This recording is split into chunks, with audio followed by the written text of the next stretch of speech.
Marco polo یہ بیان کرتا ہے کہ وہ تینوں جو گئے تھے حضرت عیسیٰ کی پیدائش کے موقع پہ، وہ ساوا ایک جگہ ہے، وہاں دفن ہے، اور ساوا میں گمشدہ قبائل کی خاصی تعداد ہے. اسی طرح میں نے بیان کیا کہ خط لکھا گیا.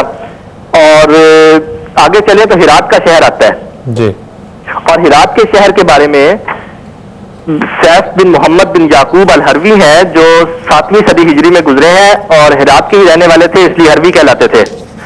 ان کی روایت کا میں آپ کو اردو ترجمہ سنا دیتا ہوں جو تاریخ نامہ ہرات میں ہے، فارسی بھی میرے پاس موجود ہے. وہ یہ کہہ رہے ہیں 7ویں صدی میں کہ روایت ہے کہ سکندر نے ایک صندوق پایا، لمبی روایت ہے. وہ کہتے ہیں کہ حضرت عیسیٰ علیہ السلام کے ایک حواری نے جی ہرات کا نقشہ بنایا تھا، اور پہلی بنیاد کے بعد جی مشورہ کرنے کی غرض سے اس نے اس بارے میں حضرت عیسیٰ علیہ السلام سے کنسلٹ کیا، اور وہ دوبارہ وہاں پہ راہبوں پہ ظاہر ہوئے. جی، اور چونکہ حضرت عیسیٰ علیہ السلام کے اصحاب جو ہیں وہ متفرق ہو چکے تھے، لہٰذا ان میں سے 4 افراد جو تھے جی وہ ہرات آ گئے. ٹھیک ہے، بالکل ٹھیک ہے. چوہے صاحب ایک میں یہاں پہ آپ سے گزارش کر دوں جی کہ ہم ان کی جو ظاہر ہے کہ یہ آپ جس طرح بتا رہے ہیں کہ ابھی آپ ہمیں اختصار کے ساتھ بتا رہے ہیں، اور بہت سی تفصیلات ہیں جن کا بھی یہاں پہ ذکر نہیں ہو رہا وقت کی کمی کی وجہ سے. ہم اگلے پروگرام میں بھی چونکہ اس کو جاری رکھ رہے ہیں، ہم یہ کریں گے کہ پروگرام کے بعد آپ سے رابطہ کر کے تو انشاءاللہ تعالیٰ دیکھیں گے کہ ان کے ساتھ ہم ایسی کون سی تصاویر بھی ہیں جو ہمارے پاس جو ہم دکھا سکیں، اور اگر کوئی اس پہ کوئی ڈاکیومنٹس ہیں، کوئی ایسے شواہد ہیں جو پیش کیے جا سکیں تو وہ بھی کریں گے تفصیل کے ساتھ اس پہ بات. آج اگر میں ابھی آپ سے یہ گزارش کروں کہ اگر ہم اس کو جو سفر ہے وہ آپ ہمیں یہ بتا دیں کہ وہ کن کن مقامات سے ہوتے ہوئے کہاں پہ گئے ہیں. اگلے پروگرام میں ہم اپنے ناظرین کو تفصیل کے ساتھ، نسبتاً زیادہ تفصیل کے ساتھ مقام در مقام لے کے ان کو چلیں گے اور بتاتے چلیں گے کہ وہاں پہ ہمارے پاس کیا شواہد ہیں. جی جی جی چوہے صاحب، یہ بس قریب الاختتام ہے. حضرت عیسیٰ علیہ السلام افغانستان میں ایک علاقہ ہے وردگ، ٹھیک ہے، وہاں آنے کا قصہ آج بھی تفصیل سے سنایا جاتا ہے، اور میں نے خود یہ ایک 80 برس کے آدمی سے جو افغانی تھا اس سے سن کے ریکارڈ کیا کہ حضرت عیسیٰ علیہ السلام یہاں پہ آئے اور یہ واقعہ گزرا. وہ پوری نظم ہے جو ہم نے وہاں سے دریافت کی. پھر ٹیکسلا ہے، ٹیکسلا کے بارے میں جو اعمال توما کی کتاب ہے، ایکٹا توما، اس میں لکھ دیا گیا ہے کہ حضرت عیسیٰ علیہ السلام وہاں پہ ظاہر ہوئے توما پہ، اور اس کو کہا کہ تو آگے چل اور اب میں یہاں پہ رہتا ہوں.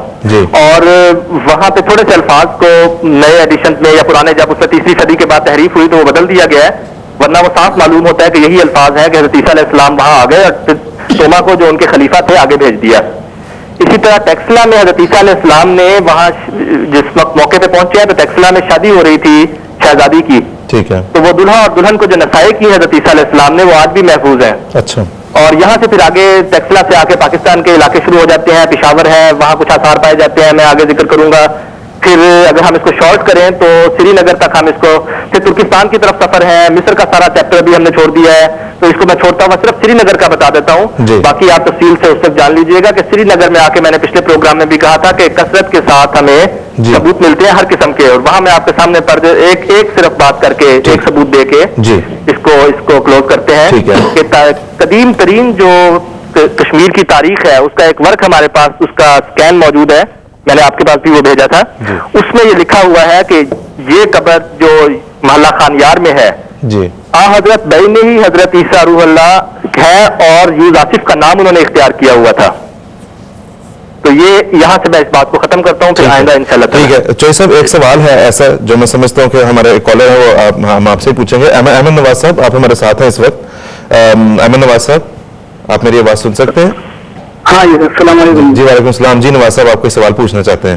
ہاں، میرا سوال یہ ہے کہ تاریخی طور پر انگریزوں کی آمد سے پہلے کشمیر میں صرف ہندو، سکھ یا مسلمان آباد تھے، ٹھیک ہے، ایک بھی عیسائی کشمیر میں آباد نہیں تھا. تو اگر حضرت عیسیٰ علیہ السلام کشمیر آئے تھے تو ان کے متحدین بھی کشمیر میں آباد ہونی چاہیے تھی، جو کہ نہیں ہے.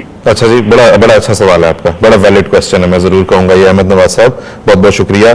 چودھری صاحب سے ہم کو گزارش کرتے ہیں. چودھری صاحب، احمد نواز صاحب یہ جاننا چاہ رہے ہیں کہ آخر جو ہے وہ اتنے اگر عیسیٰ علیہ السلام وہاں تشریف لے گئے تھے تو وہاں پہ عیسائی مذہب کا ہونا جو ہے یا عیسائی مذہب کی موجودگی کا کیوں اس طرح سے واضح طور پہ کوئی آثار یا شواہد نہیں ملتے، بالخصوص اگر ہم جدید دور میں بات کریں، جدید جو ریفر کر رہے ہیں انگریزوں کی آمد کے وقت پر، تو آپ اس کا بتا سکیں گے ان کو؟ احمد نواز صاحب یہ کشمیر کے حوالے سے پوچھ رہے ہیں. کشمیر کے حوالے سے پوچھ رہے ہیں کہ وہاں پہ عیسائی اکثریت میں کیوں نہ ہونے کے برابر کیوں ہے؟ یہ اس وقت کی کمی ہے. میں آپ کو اتنا بتا دیتا ہوں کہ کشمیر میں جس وقت بالکل ابتدائی اسلامی دور میں ابو سعید غانم ایک بزرگ گزرے ہیں جی، وہ وہاں سے نکلے کشمیر سے اور عراق تک پہنچے. انہوں نے یہ بیان کیا، اور یہ اصول کافی کی مشہور روایت ہے اور آسانی سے تلاش کی جا سکتی ہے کہ میں کشمیر میں وہاں بادشاہ کے دربار میں ہوتا تھا اور اہل دربار جو ہیں وہ بادشاہ کے سامنے انجیل اور زبور اور دیگر کتب مقدسہ کی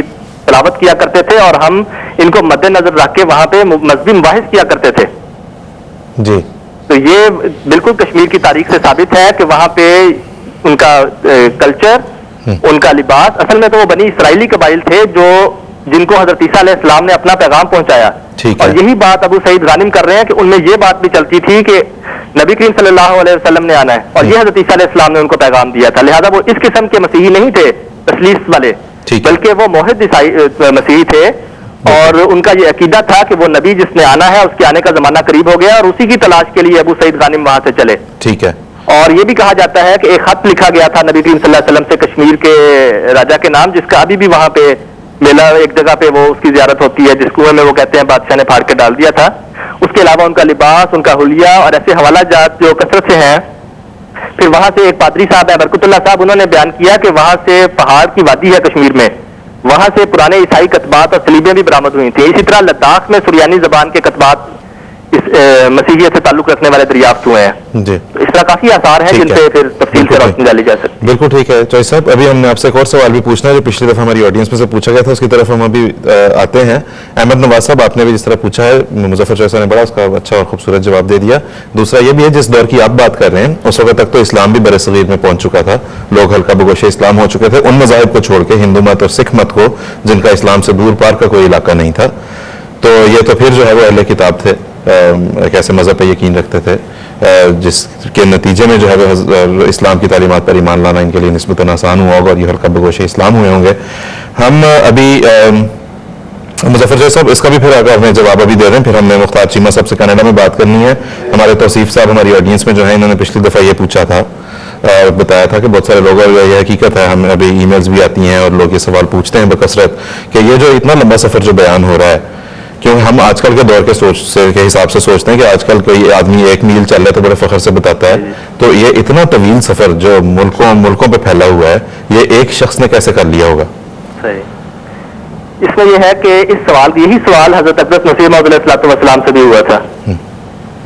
جی, یہی سوال کہ ایک آدمی اتنا لمبا سفر کیسے کر سکتا ہے, یہ حضرت اقدس مسیح موعود علیہ الصلوۃ والسلام سے بھی ہوا تھا. جی, اور سوال یہ تھا کہ اس زمانے میں کشمیر پہنچنا کچھ آسان نہیں تھا, خصوصاً خفیہ طور پر. یہ براہین احمدیہ حصہ پنجم صفحہ 349 پہ روحانی خزائن یہ ہے. جی, فرمایا آپ نے اس کے جواب میں فرمایا کہ جس خدا نے حضرت عیسیٰ علیہ السلام کو کشمیر کی طرف جانے کی ہدایت کی تھی وہی ان کا رہنما ہو گیا تھا. بس نبی کے لیے یہ کیا تعجب کی بات ہے کہ کس طرح وہ کشمیر پہنچ گیا. اگر ایسا ہی تعجب کرنا ہے تو ایک بے دین اس بات پر بھی تعجب کر سکتا ہے کہ کیوں کر ہمارے نبی صلی اللہ علیہ وسلم ہجرت کے وقت باوجود اس کے کہ کفار عین غار ثور کے سر پر پہنچ گئے تھے پھر بھی ان کی آنکھوں سے پوشیدہ رہے. بس ایسے اعتراضات کا یہی جواب ہے کہ خدا کا خاص فضل جو خارق عادت طور پر نبیوں کے شامل حال ہوتا ہے ان کو بچاتا اور ان کی رہنمائی کرتا ہے. اب ہم کچھ تاریخی حوالے سے دیکھتے ہیں کہ ایک آدمی ایسا لمبا سفر کیسے کر سکتا ہے. بات دراصل یہ ہے کہ اگر آپ یہ سفر نہ کرتے تو پھر حیرت ہوتی, کیونکہ میں نے بیان کیا تھا کہ آپ کا مشن بنی اسرائیل کے قبائل کی طرف تھا.